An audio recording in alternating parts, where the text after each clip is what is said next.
Hello everyone. तो Lucent series के इस एपिसोड में या इस वीडियो में हम लोग डिस्कस करने वाले हैं 1940s के इवेंट को या उसके बाद होने वाले महत्वपूर्ण इवेंट्स को डिस्कस करेंगे। तो आप सोच रहे होंगे ये सीरीज क्यों चल रहा है। तो ये सीरीज इसलिए चल रहा है कि किसी भी कंपटीशन को क्रैक करने के लिए लूसेंट को अच्छे से पढ़ना है। और जैसा कि हम सब लोग जानते हैं कि सक्सेस का कोई शॉर्टकट नहीं है, आपको बिटवीन द लाइन्स रीड करना पड़ेगा किसी भी बुक को। तो खुद से तो संभव नहीं हो पाता है, इसलिए हम रीड कर रहे हैं ताकि आप बिटवीन द लाइन्स देख सकें। और हर एक वीडियो 10 से 15 मिनट का हो रहा है या उससे भी कम का हो रहा है, तो इतना समय देना रोज़ इम्पॉसिबल नहीं है, आप कर सकते हैं।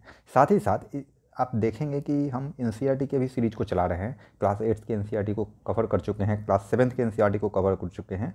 आप दोनों को जब कोरिलेट करके देखेंगे तो आप पाएंगे कि एनसीईआरटी का ही चीज़ लूसेंट में दिया गया है, इसलिए आप दोनों को हो सके तो कोरिलेट करके पढ़िए। लंबा वीडियो इसलिए नहीं डाला है क्योंकि टाइम स्कार्सिटी होता है, कोई भी लंबा वीडियो देखना नहीं चाहता है। तो अगर आप चैनल पे नए हैं तो इस लूसेंट सीरीज को ज्वाइन कीजिए ताकि मॉडर्न हिस्ट्री आपका पूरा कंप्लीट हो जाए। क्योंकि कोई भी कंपटीशन को आप देखेंगे तो 40% question modern history plus polity से आता है। डेडली कॉम्बिनेशन है। तो हम शुरू ही मॉडर्न हिस्ट्री से किए हैं, इसके बाद हम लोग पॉलिटी के एपिसोड पे चलेंगे और पॉलिटी को पूरा डिस्कस करेंगे बिटवीन द लाइन्स। तो अगर आप चैनल पे नए हैं तो चैनल को सब्सक्राइब कीजिए ताकि आप लूसेंट सीरीज से जुड़ सकें, साथ ही साथ एनसीईआरटी के सीरीज से भी जुड़ सकें। और वीडियो को शेयर कीजिए ताकि मेरे एफर्ट को मोटिवेशन मिल सके, इंस्पिरेशन मिल सके। तो शुरू करते हैं हम लोग आज का जो इवेंट है, जो 1940 से शुरू होने वाला है, अगस्त ऑफर, जिसको लिनलिथिगो ऑफर भी कहा जाता है। लिनलिथिगो ऑफर क्यों कहा जाता है? क्योंकि ये लिनलिथिगो के द्वारा ही लाया गया था, जो कि वायसरॉय था उस समय का भारत में, अंग्रेज का एक प्रतिनिधित्व कर रहा था ये। तो हम लोग देखते हैं कि 1940 में क्या होता है, वाइसरॉय लिनलिथिगो जो है वो कुछ प्रपोजल्स के साथ आता है। उसी प्रपोजल्स को क्या कहा जाता है? अगस्त ऑफर कहा जाता है। प्रपोजल मतलब प्रस्ताव, सर्टेन प्रपोजल्स लेकर के वो आ रहा है। अब इस प्रपोजल में क्या क्या था? तो इस प्रपोजल में पहला था कि वो इंडिया को डोमिनियन स्टेटस प्रोवाइड करने की बात कह रहा था कि ब्रिटेन गवर्नमेंट जो है इंडिया को डोमिनियन स्टेट प्रोवाइड करेगी, स्टेटस। उसके अलावा क्या था कि वो एक्सेप्ट कर रहा था कि न्यू कॉन्स्टिट्यूशन जो इंडिया का बनेगा वो किसकी जवाबदेही होनी चाहिए? इंडियंस की होनी चाहिए, ना कि ब्रिटिशर्स की होनी चाहिए। मतलब इसका जो श्रेय है इसका या करता धरता वो भारतीय के बनाने की बात कह रहा है, स्वीकार कर रहा है। तीसरा चीज़ वो क्या कह रहा है कि वो माइनॉरिटीज़ के भी विचारों को ध्यान देगा कॉन्स्टिट्यूशन बनाने के समय, मतलब उनको भी तरजीह दी जाएगी। तो ये तीसरी बात वो कह रहा है। लेकिन होता क्या है कि उसके इस प्रपोजल को रिजेक्ट कर दिया जा रहा है। सबसे पहले मौलाना अबुल कलाम आज़ाद जो है प्रेसिडेंट उस समय के कांग्रेस के, वो रिजेक्ट करते हैं अगस्त ऑफर को। अब क्यों? क्योंकि वो चाहता था कि ये सारे प्रपोजल हम इंडियंस को दें, बदले में इंडियंस हमको वर्ल्ड वार में सपोर्ट करें, जो कि कांग्रेस नहीं चाहती थी करना। आगे आप देखेंगे मुस्लिम league however welcomed its offer as it ensured that no further constitution would be adopted without the prior approval of Muslims। Muslim league इसको क्यों एक्सेप्ट करता है? क्योंकि मुस्लिम लीग को लगता है कि उसके बातों को ध्यान में रखा गया है अंग्रेजों के द्वारा, और बिना मुस्लिम लीग के सपोर्ट के, बिना उसके कंसल्टेंट के कोई भी फर्दर कॉन्स्टिट्यूशनल वर्क नहीं होगा, कॉन्स्टिट्यूशन बनाने का वर्क नहीं होगा। The league declare that the most difficult problem of India's future constitution could be solved only by the partition of India. अब मुस्लिम लीग का क्या कहना था कि भारत के समस्याओं का जो भविष्य का समस्या है या भविष्य में ये संविधान बनाने का जो समस्या है उसका निपटारा का सबसे बड़ा समाधान क्या है? पार्टीशन ऑफ इंडिया, भारत का बंटवारा। In brief the August offer failed in gaining India's cooperation for वार। लेकिन आप देखेंगे तो फाइनली क्या होता है, कंक्लूजन यही निकलता है कि अगस्त ऑफर जो है वो फेल कर जाता है इंडिया के सपोर्ट को पाने में। किस चीज़ के लिए? वार के लिए। And in fact further widen the gulf between. और साथ ही साथ ये क्या कर देता है, ये एक निगेटिव इम्पैक्ट छोड़ता है। क्यों? क्योंकि इसके कारण क्या हो रहा है, कांग्रेस और ब्रिटिशर्स के बीच में गैप बढ़ जा रहा है, साथ ही साथ कांग्रेस और मुस्लिम लीग के बीच में भी गैप बढ़ जा रहा है। मतलब निगेटिव ही निगेटिव करके जा रहा है ये। तो ये 1940 के लिनलिथिगो ऑफर के बारे में था। दूसरा जो इवेंट हम लोग देखेंगे, इंडिविजुअल सिविल डिसोबीडियंस, जिसको इंडिविजुअल सत्याग्रह भी कहा जाता है, जो 1942 1941 के बीच में देखने को मिलता है। इसमें आप क्या देखेंगे कि कांग्रेस की जो वर्किंग कमेटी है वो डिसाइड करती है इंडिविजुअल सिविल डिसोबीडियंस स्टार्ट करने का। कब? तो 17 अक्टूबर 1940 को मैंने डिसीजन लिया जाता है कि इस तारीख को शुरू कर देना है 1940 में। आगे आप क्या देखते हैं, विनोबा भावे पहले सत्याग्रही हैं जिनको अरेस्ट किया जाता है। कब किया जाता है? तो 21 अक्टूबर को। तो डेट आपसे नहीं पूछेगा, बस ये याद रखना है कि पहला सत्याग्रही जो इंडिविजुअल सत्याग्रह में अरेस्ट किया गया था वो विनोबा भावे थे। और उसके बाद आप देखते हैं कि नेहरू को अरेस्ट किया जाता है, फिर पटेल को किया जाता है। लेकिन but the movement created little enthusiasm and Gandhi suspended it. Means यह मूवमेंट का कोई खासा प्रभाव नहीं देखने को मिलता है, इसलिए गांधी जी इसको सस्पेंड कर देते हैं। तो ये सेकेंड इवेंट था। तीसरा इवेंट आप देखते हैं क्रिप्स मिशन। क्रिप्स मिशन 1942 की घटना है। इसमें क्या होता है कि 1942 में the British government realise that it could not ignore the Indian problems any मोर।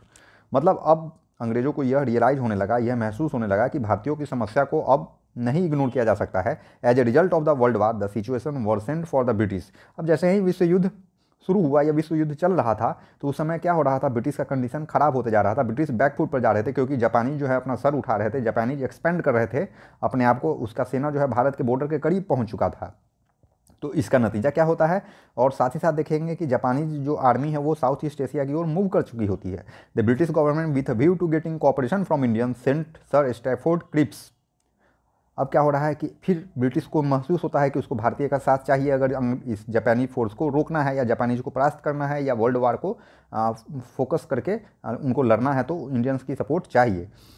तो क्या होता है, वो सर स्टैफोर्ड क्रिप्स को भेजते हैं। वो कौन था क्रिप्स? तो क्रिप्स मेंबर था ब्रिटिश कैबिनेट का। वो क्यों आता है? तो भारतीयों के साथ जो मुद्दे हैं, गर्म मुद्दे हैं, उनको सेटल करने के लिए आता है। आगे आप क्या देखते हैं, क्रिप्स भी कुछ प्रपोज करता है, कुछ प्रपोजल देता है, कुछ प्रस्ताव देता है, जिसमें डोमिनियन स्टेटस है अगेन। अब डोमिनियन स्टेटस कब देगा? तो आफ्टर द वार देगा, मीन्स लड़ाई के बाद देगा। But his proposal was rejected by all the political leaders. लेकिन जितने भी भारत के नेतृत्वकर्ता थे वो इस प्रपोजल को, इस प्रस्ताव को निरस्त कर देते हैं, खारिज कर देते हैं। As no party agreed to accept these proposals the Cripps mission ended in failure. Cripps mission भी फेल हो जाता है, जिस प्रकार हम लोग लिनथुओ ऑफर को देखे थे कि वो फेल हो जाता है। अब इस क्रिप्स मिशन के बारे में महात्मा गांधी एक कोट करते हैं, एक रिमार्क देते हैं कि इसके बारे में क्या कहते हैं, a post dated cheque on a crumbling bank. तो इसका मीनिंग आप खुद से देखेंगे, लेकिन याद रखिएगा कि क्वेश्चन यहाँ से बनता है कि पूछेगा कि यह वक्तव्य महात्मा गांधी के द्वारा किस घटना के बाद दिया गया था। तो आप बोलेंगे क्रिप्स मिशन के बाद दिया गया था। तो ये हमारा 1942 का इवेंट था। अब हम लोग 1942 में एक इंपॉर्टेंट इवेंट को डिस्कस करेंगे जो कि क्विट इंडिया मूवमेंट है। कह रहा है कि 8 अगस्त 1942 को जो कांग्रेस का अधिवेशन होता है, कांग्रेस का जो मीटिंग होता है, कहाँ होता है? ग्वालियर टैंक बॉम्बे में। वहाँ पर एक रिजोल्यूशन, एक प्रस्ताव पास किया जाता है, जिस प्रस्ताव का नाम है क्विट इंडिया रिजोल्यूशन। अब इसमें आप क्या देखते हैं, क्या होता है आगे, उसको हम लोग डिस्कस करेंगे कि गांधी जी ब्रिटिशर्स को कहते हैं कि इंडिया छोड़ो और डू और डाई का नारा देते हैं। किसका नारा देते हैं? डू और डाई का। तो ये भी क्वेश्चन एक बनता है कि डू और डाई का नारा किस समय दिया जाता है गांधी जी के द्वारा? तो आप बोलेंगे क्विट इंडिया मूवमेंट के दौरान दिया जाता है। या पूछ सकता है डू और डाई का नारा कब दिया गया था? तो 1942 में दिया गया था। अब ये क्विट इंडिया टर्म जो कॉइन किया गया था, किसके द्वारा किया गया था? तो यूसुफ मेहरली के द्वारा किया गया था, जो गांधीवादी ही थे और गांधी के कलीग थे। आगे आप क्या देखते हैं, या तो हम लोग इंडिया को आज़ाद करा लेंगे या इस क्रम में हम लोग शहीद हो जाएंगे या मृत्यु को प्राप्त हो जाएंगे। ये गांधी जी बोलते हैं। डू और डाई नारे का मतलब यही था, उनका आशय यही था। आप देखते हैं कि 9 अगस्त 1942 को जितने भी प्रोमिनेंट लीडर्स थे, जो भी महत्वपूर्ण नेता थे, जैसे गांधी जी थे, जैसे नेहरू थे, जैसे पटेल थे, इन सबको गिरफ्तार कर लिया जाता है। लेकिन इसके बावजूद भी बहुत सारे नेता थे जो बाहर ही थे, जैसे जेपी लोहिया, अरुणा असफ अली, उषा मेहता। ये लोग रेडियो के जरिए संचार फैला रहे थे, लोगों को जागरूक कर रहे थे। ये लोग कंटिन्यू करते हैं अपने रिवॉल्यूशनरी स्ट्रगल को। आगे आप क्या देखते हैं, वायोलेंस जो है चारों तरफ फैल जाता है, पूरे देश में फैल जाता है, और गवर्नमेंट ऑफिसेस को डिस्ट्रॉय किया जाता है, कम्युनिकेशन के मीडियम को डिस्ट्रॉय कर दिया जाता है, और सारा जो संचार व्यवस्था है वो ठप हो जाता है। आगे आप देखते हैं कि पैरेलल गवर्नमेंट जो है रन की जा रही है बहुत सारे जगहों पर, जैसे बलिया यूपी में। किसके द्वारा? तो चित्तू पांडे के द्वारा। तो यहाँ पर से क्वेश्चन बनना ही बनना है कि फर्स्ट पैरेलल गवर्नमेंट कहाँ पर रन किया जा रहा है? तो बलिया यूपी में किया जा रहा है। किसके द्वारा? तो चित्तू पांडे के द्वारा। दूसरा देखेंगे तमुलक, मिदनापुर डिस्ट्रिक्ट बंगाल में है। किसके द्वारा यहाँ पर पैरेलल गवर्नमेंट रन किया जा रहा है? तो सतीश सामंत के द्वारा। तीसरा देखेंगे सतारा, जो कि महाराष्ट्र में पड़ता है। यहाँ पर वाईबी छावन और नाना पाटिल के द्वारा पैरेलल गवर्नमेंट रन किया जा रहा है, जिस पैरेलल गवर्नमेंट का टर्म टेन्योर सबसे लंबा होता है। आगे आप तलचर में देखेंगे, जो उड़ीसा में पड़ता है, यहाँ भी पैरेलल गवर्नमेंट रन किया जाता है। लेकिन ये सब क्रश कर दिया जाता है ब्रिटिशर्स के द्वारा। क्रश कर दिया जाता है मतलब खत्म कर दिया जाता है, दबा दिया जाता है। तो पैरेलल गवर्नमेंट का मतलब क्या समझ रहे हैं? ब्रिटिश के समानांतर में एक खास क्षेत्र में, एक छोटे से क्षेत्र में अपना स्वशासन को लागू करने का एक प्रयास था। तो यहाँ हम लोग देख लिए हैं 1942 का एक और महत्वपूर्ण इवेंट। अब हम लोग गांधी जी के फास्ट के बारे में देखेंगे, जो फरवरी 10 से मार्च 7 तक चलता है 1943 में। 21 दिन का ये फास्ट था, एक अनशन था जो जेल में के दौरान वो करते हैं। अब इसमें क्या होता है, 13 दिन के बाद उनकी स्थिति जो है, शारीरिक स्थिति, स्वास्थ्य की स्थिति खराब हो जाती है और उनका सर्वाइवल का सारा उम्मीद खत्म हो जाता है। लेकिन अपने स्पिरिचुअल स्टेमिना के कारण, अपने मोरल स्ट्रेंथ के कारण वो सर्वाइव कर जाते हैं और कंप्लीट कर लेते हैं 21 दिन के फास्ट को। ये जवाब था अंग्रेज़ों के लिए, और क्योंकि अंग्रेज़ चाहते थे कि जो भी हिंसा हुई है उस हिंसा का सारा आरोप भारतीयों पर आ जाए, भारत के नेतृत्वकर्ताओं पर आ जाए, यहाँ के लोगों पर आ जाए। लेकिन गांधी जी इसको स्वीकारने के लिए तैयार नहीं थे, वो गवर्नमेंट को इसके लिए जिम्मेवार ठहरा रहे थे। तो ये था गांधी जी का फास्ट। आगे हम लोग CR फार्मूला देखेंगे, चक्रवर्ती राजगोपाल चारी के द्वारा जो दिया गया फार्मूला है उसके बारे में देखेंगे कि 1944 में CR राजगोपाल चारी जो थे वो कुछ प्रस्ताव देते हैं, वो अपॉइंट करने का एक प्रस्ताव लाते हैं कि एक कमीशन अपॉइंट किया जाए जो डिमार्केट करेगा, मतलब चिन्हित करेगा कुछ जिलों को जो कि नॉर्थ वेस्ट और ईस्ट में पड़ता है, यहाँ पर मुस्लिम मेजोरिटी ज़्यादा है, मुस्लिम पॉपुलेशन ज़्यादा है। अब वहाँ पर प्लेबिसाइट की बात की जा रही है। प्लेबिसाइट टर्म को अगेन आप डिक्शनरी में देखें, काफ़ी इंपॉर्टेंट वर्ड है कि जम्मू कश्मीर के लिए भी प्लेबिसाइट प्रपोज्ड है कि फ्यूचर में कभी हो सकता है। तो प्लेबिसाइट के लिए वो प्रपोज करते हैं कि एडल्ट सफरेज के आधार पर प्लेबिसाइट कराया जाए वहाँ पर, और उसके हिसाब से सेपरेशन को देखा जाए कि किस प्रकार से किया जा सकता है।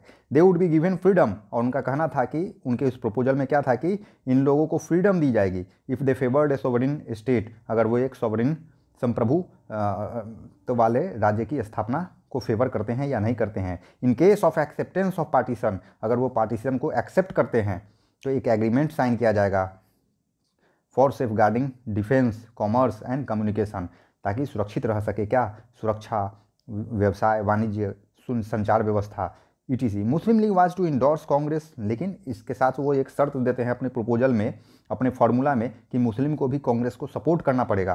किस बात पर सपोर्ट करना होगा कांग्रेस का, कि डिमांड फॉर इंडिपेंडेंस, स्वतंत्रता की लड़ाई में, and cooperate in the formation of provisional government, जो प्रोविजनल गवर्नमेंट बनेगी उसमें मुस्लिम लीग को कांग्रेस को सपोर्ट करना था। इस फार्मूला में ये था। लेकिन जिन्ना ऑब्जेक्ट करते हैं, as he wanted Congress to accept two nation theory, क्योंकि जिन्ना का मांग था कि कांग्रेस टू नेशन थियरी को एक्सेप्ट करे, and wanted only Muslims of the north west and east of India to vote in the plebiscite. और जिन्ना का ये फरमान था, ये इच्छा था कि मुस्लिम जो कि नॉर्थ वेस्ट के थे और ईस्ट के थे वही केवल इस प्लेबिसाइट में वोट करेंगे। लेकिन हिंदू लीडर्स थे जैसे वीर सावरकर, वो इस प्लान की भर्त्सना करते हैं, निंदा करते थे, निंदा किए थे। तो यहाँ ही तक हम लोग आज डिस्कस करेंगे कि हम लोग कितने महत्वपूर्ण इवेंट्स को डिस्कस किए हैं जो कि 1944 तक का था। आगे के वीडियो में हम लोग 1945 से डिस्कस करेंगे जो कि वेबल प्लान होगा या शिमला कॉन्फ्रेंस जिसको बोलेंगे। तब तक के लिए थैंक यू। चैनल को जरूर सब्सक्राइब कीजिए, वीडियो को लाइक कीजिए, शेयर कीजिए। Thank you.